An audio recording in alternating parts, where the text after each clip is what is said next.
ताला उद्योग के बहुत अच्छे हालचाल हैं, बहुत व्यापारी खूब उठ रहे हैं, खूब व्यापार बढ़ा रहे हैं।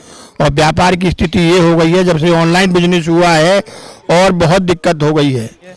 हर विभाग में हर जगह इनको इंटेलिजेंस नियुक्त करनी चाहिए, छापे पड़ने चाहिए। इस वक्त हम खड़े हैं तालों की नगरी कहे जाने वाले अलीगढ़ में। आइए जानते हैं ताला कारोबारियों के क्या हालचाल हैं। यहाँ के ताला उद्योग के क्या हालचाल है?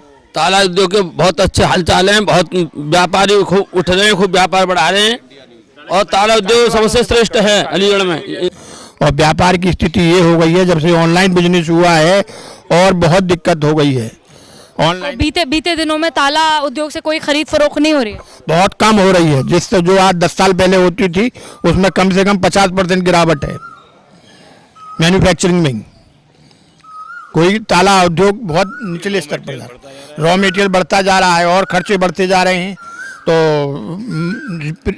ये जो मैन्युफैक्चरिंग वाला प्रोडक्ट है वो इतना बाजार में चल नहीं पा रहा, उसको रेट नहीं मिल पा रहे।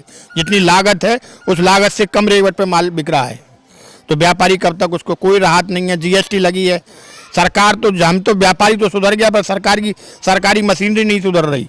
18% का जीएसटी है, वैसे भी माल जा रहा है अधिकारियों के द्वारा, तो कौन व्यापार आगे बढ़ेगा? जो नंबर 1 में आना, जीएसटी में अगर कोई काम करना चाहे तो कैसे करेगा? उस पर कोई रोक नहीं है, किसी प्रकार की रोक नहीं है उस पर। कोई सरकार व्यापारी मन बना लिया कि मैं पूरा काम जीएसटी से करूँगा, पर मशीनरी है जो अभी तक उसमें सुधारने का काम नहीं कर रही। तो मतलब सरकार की तरफ से कोई मशीनरी, नई कोई इक्विपमेंट नहीं मिल रही है? जनता को जागरूक कर दिया, व्यापारी को जागरूक कर दिया, पर अपनी तरफ से सरकारी मशीनरी को इतना जागरूक नहीं किया कि वो भी इस पर अगर कोई कहीं ऐसी घटनाएं हो रही हो तो उन पर रोक लगाए। उनको और प्रोत्साहन किया जा रहा है अधिकारियों द्वारा। उत्पीड़न जो नंबर 1 में कर रहा है उसी को नोटिस मिल रहे हैं, जो जीएसटी में पूरा काम कर रहा है, जिसके कागज पूरे, उसी को नोटिस मिल रहे हैं। और जो कुछ नहीं कर रहा है वो आराम से व्यापार कर रहा है, जैसे भी कर रहा है, थोड़ा कर रहा है, ज़्यादा कर रहा है, भी नहीं कर रहा। नंबर 1 काम हुआ है, पहले बेहतर हुआ है, पर उस पर जितना सरकार को और काम करना चाहिए मशीनरी को, उस स्तर से उसमें सुधार नहीं है। इसके पीछे की वजह क्या हो सकती है कि सुधार नहीं हो रहा है? एक पुरानी जड़ें हैं, करप्शन की बहुत पुरानी जड़ें हैं। 8-10 साल में एकदम एक सा भ्रष्टाचार तो आज एक तरह से बिल्कुल दूध और पानी की तरह मिला हुआ है। उसको थोड़ा थोड़ा करने में समय लगेगा। ये सरकार बेहतर काम कर रही है, अच्छा कर रही है। मोदी जी एक विश्वसनीय नाम है, योगी जी एक विश्वसनीय नाम है, इनका कोई विकल्प नहीं है। इसी वजह से कांग्रेस ने 60 साल शासन किया कि कांग्रेस का कोई विकल्प नहीं था, इनका भी आज विकल्प नहीं है कोई। ये भी करीबन 30-35 साल शासन करेंगे, क्योंकि विपक्ष सारा बिखरा हुआ है। कांग्रेस के समय में विपक्ष बिखरा हुआ था, आज इनके सामने बिखरा हुआ है। जितनी मजबूत सरकार है उतनी ही मनमानी तरीके से काम कर रही है। काम हो रहे हैं, मतलब काम की गति बढ़ाने के लिए क्या किया जा सकता है? काम की गति का जो ठेकेदार है उसको एक टाइम पीरियड होना चाहिए। हमारे यहाँ 7 सूत मिल चौराहा, उस पर बोर्ड लग रहा था 23 मार्च में कंप्लीट हो जाएगा, और मुझे नहीं लग रहा कि वो अगली मार्च तक भी कंप्लीट हो जाए, जबकि उस पर बोर्ड लग गया था। ये मार्च में पूरा इसका सौंदर्यीकरण हो जाएगा, नोटिस डेट लग गई थी, आज अप्रैल हो गई। मुझे नहीं लग रहा कि वो अगली मार्च तक भी पूरा 60 साल चौराहा कंप्लीट हो जाएगा। धीमी गति है, जहाँ रुका हुआ है वो काम को ऐसी स्पीड से काम नहीं होता। काम करेंगे दिन में, जिससे जनता को लगे काम हो रहा है, दिक्कत हो रही है। काम रात में होने चाहिए, सड़क के काम रात में होने चाहिए, तोड़ा फोड़ी रात में होनी चाहिए, दिन में ही होगा। कूड़ा उठेगा दिन में ही उठेगा, पूरा जाम लग जाए कोई दिक्कत नहीं है। ये काम जो वैसे काम है वो दिन में रात में होने चाहिए। नगर निगम को रात में कूड़ा उठाना चाहिए, रात में व्यवस्था करनी चाहिए, वो उस काम दिन में ही होंगे। कूड़ा एक ट्रैक्टर उठाएगा, एक करेगा, जाम लग गया शहर में। विभागों में आपसी समन्वय नहीं है।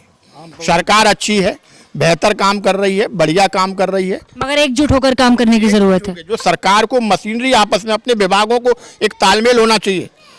सड़क बन गई, बिजली का खंभा बीच में ही खड़ा हुआ है, वो नहीं हटेगा। जब सड़क बन रही है तो पहले बिजली वाले को साइड से कराइए। आपस में समन्वय की कमी है। आप क्या कहना चाहते हैं भ्रष्टाचार के बारे में? मैं भ्रष्टाचार के बारे में ये कहना चाहता हूँ कि भ्रष्टाचार बहुत चरम सीमा पर है, और भ्रष्टाचार पर गवर्नमेंट जीरो टैलेंट पर काम कर रही है। हर विभाग में हर जगह इनको इंटेलिजेंस नियुक्त करनी चाहिए, छापे पड़ने चाहिए। अगर एक जिले में एक विभाग पे एक बार छापा पड़ जाएगा 1 साल में, तो दूसरे विभाग अपने आप अलर्ट हो जाएंगे। मगर मैं पूछना चाह रही हूँ कि अभी ईडी और आपका सीबीआई तो लगातार छापेमारी कर रही है नेताओं के घरों में और पूंजीपतियों के घरों में। ये सब व्यापारी वर्ग के लोग हैं जो करोड़ों के लेन देन है, वहाँ क्या हो रहा है वहाँ से हमें कुछ नहीं लेना। हम तो ये देख रहे हैं, हम तो पुलिस में जाते हैं तो वो FIR बिना 1000 रुपये के नहीं लिखता है। और जहाँ हम छोटे लोग हैं, यहाँ पे गांव के शहर के जो कर्मचारी हैं, जिनका छोटे कर्मचारियों से संबंध है, वहाँ पे भ्रष्टाचार थोड़ा कम हो तो इनको राहत मिले। ये न कहीं किसी रूप में कहीं भी राहत नहीं है। बिजली का बिल सही कराने जाएंगे तो वहाँ भी पैसे देंगे, जब सही होगा। कहीं भी चले जाएं, भ्रष्टाचार सर्व सीमा पर है। यहाँ पर गवर्नमेंट को थोड़ा सा इन विभागों में छापेमारी करनी चाहिए, इन पर अंकुश लगाना चाहिए, जिससे पब्लिक को राहत हो सके। और जब भ्रष्टाचार पर अंकुश लगाएंगे तभी कार्य अपने आप तेज गति पकड़ लेगा। कानून व्यवस्था में भी रिश्वतखोरी और भ्रष्टाचारी है, उसके अलावा कुछ है ही नहीं। अगर आपने कोई क्राइम किया या आप फंस गए किसी झूठे मुकदमे में, तो अगर आपने पैसे दिए तो आप फ्री है, वरना मुकदमा कायम है अगर आपने किसी नेता की पहुंच लगाई तो। की राय, यहाँ के लोग कानून व्यवस्था से बहुत नाराज नजर आते हैं, पर अभी तक का सबसे बड़ा सवाल ये है कि अगर देश के रक्षक ही जनता की समस्या पर ध्यान नहीं देंगे तो उनकी सुनवाई कहां और कब होगी। वीडियो जर्नलिस्ट किशन के साथ श्रेया चतुर्वेदी, मोर इंडिया न्यूज, अलीगढ़।